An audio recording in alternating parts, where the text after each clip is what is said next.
মসজিদে কোনো রাজনীতি চলবে না। আপনারা এখানে যারা উপস্থিত আছেন, আপনারা সহ যে মসজিদের যে সভাপতি সেক্রেটারি আছেন, নিষেধ করে যে মসজিদ ইবাদতের জায়গা, মসজিদে কোনো রাজনীতি হবে না। প্রথমেই কৃতজ্ঞতা জানাচ্ছি আপনাদের এই বিশাল উপস্থিতির জন্য। আমরা গত দুই তিন দিন যাবত আপনাদেরকে দাওয়াত দিয়েছি, আপনারা সেই দাওয়াত রক্ষা করেছেন। আমাদের প্রাণপ্রিয় দল বিএনপি ডাকে সাড়া দিয়েছেন, এই জন্য আমি প্রথমেই কৃতজ্ঞতা প্রকাশ করছি আপনাদের প্রতি, আপনাদের এই বিশাল উপস্থিতির জন্য। আমি শুধু একটি কথা বলে আমি আমার বক্তব্য শেষ করব। আমি একটা মেসেজ দিব আপনাদেরকে। এই মেসেজটা হচ্ছে, এই তারেক রহমানের 31 দফা, এটা হচ্ছে ইতিবাচক রাজনীতির একটা ধারা। ইতিবাচক রাজনীতি বলতে সহজ কথায় যেটা বোঝায়, আমাদের দল, আপনাদের দল বিএনপি ক্ষমতায় আসলে যে ভালো ভালো কাজগুলা ওই কৃষক, শ্রমিক, রিক্সাওয়ালাদেরকে নিয়ে সকলের জন্য যে ভালো ভালো কাজগুলো করবে, এই অঙ্গীকারগুলা এই 31 দফার মধ্যে উনি আরো 2 বছর আগে প্রণয়ন করবেন। এখন যারা একটা দল ইদানিং খুব ইতিবাচক ভঙ্গি নিয়ে আপনাদের বাড়ি বাড়ি যাচ্ছে, মহিলাদেরকে বোঝাচ্ছে, তারা অনেক ভালো ভালো কথা বলতেছে, এই ভালো কথাগুলা আমাদের শহীদ প্রেসিডেন্ট জিয়াউর রহমান, এটা আপনাদের মুরব্বীরা সাক্ষী, অনেক আগে বলে গেছে এবং দেখা গেছে, বাস্তবায়ন করে গেছে। এই দলের প্রতিষ্ঠাতা শহীদ প্রেসিডেন্ট জিয়াউর রহমান এই ভালো কথাগুলো বলছে এবং বাস্তবায়ন করে গেছে। এবং আমাদের বর্তমান ভারপ্রাপ্ত চেয়ারম্যান তারেক রহমান এই ভালো কথাগুলা আরো 2 বছর আগেই উনি লিপিবদ্ধ করছে, যেগুলা আজকে আপনাদের মাঝে আমরা নিয়ে আসছি। এইগুলো আমাদের দল ক্ষমতায় গেলে বাস্তবায়ন করা হবে ইনশাআল্লাহ। আপনারা ওই ধর্মের দোহাই দিয়ে, আমরা বাংলাদেশের মানুষ ধর্মভীরু, ধর্মের কথা বললেই আমরা সবকিছু ভুলে যাই। আসলে ধর্মটা হচ্ছে একটা আলাদা বিষয়, এটা রাজনীতির মধ্যে নিয়ে ঘোলা ফেলার বিষয় না। কারো আবেগ অনুভূতি নিয়ে আপনারা কাজ করবেন না। আজকেও আমাদের উত্তরপাড়া একটা মহিলা গ্রুপ ঢুকছে, আমি লোক লাগিয়ে রাখছি, যদি একবার ভোট চাই কিনা, তারা নাকি ইয়ার করতে আসছে, কি বলে তো ওয়াজ করতে আসছে। আমি লোক লাগিয়ে রাখছি, যদি ভোট চায় সাথে সাথে বের করে দেওয়া।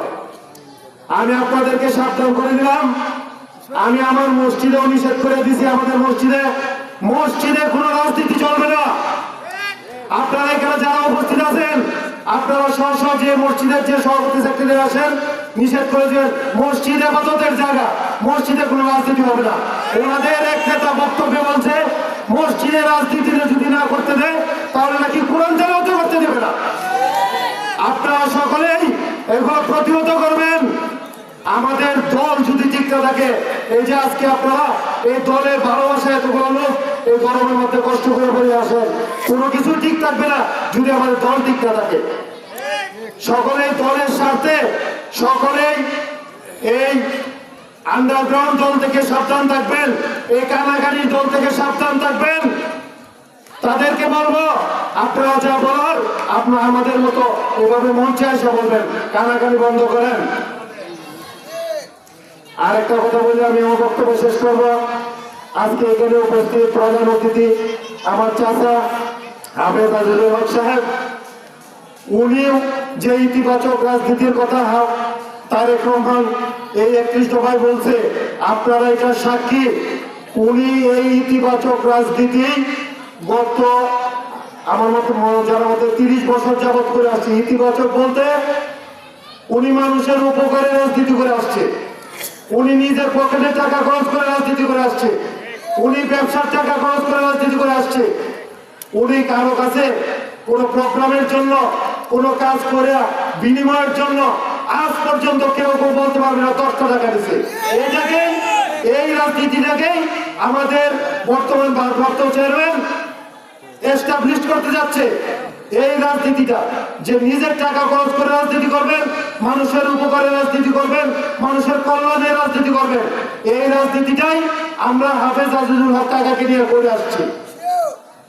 আপনারা লক্ষ্য করে দেখবেন আমাদের এই বিএনপির দুর্নাম গরিপুরের কাজের মাধ্যমে হয়েছে। যদি একটা প্রমাণ দেখাতে পারেন আমাদের গ্রুপের হাফেজ আজিজুল হক কাকার কোনো লোক কারো কাছ থেকে 10টি টাকা নিছে, আমি এখানে কথা দিলাম তার বিচার কালকের মাধ্যমে হবে, কালকের মধ্যে হবে।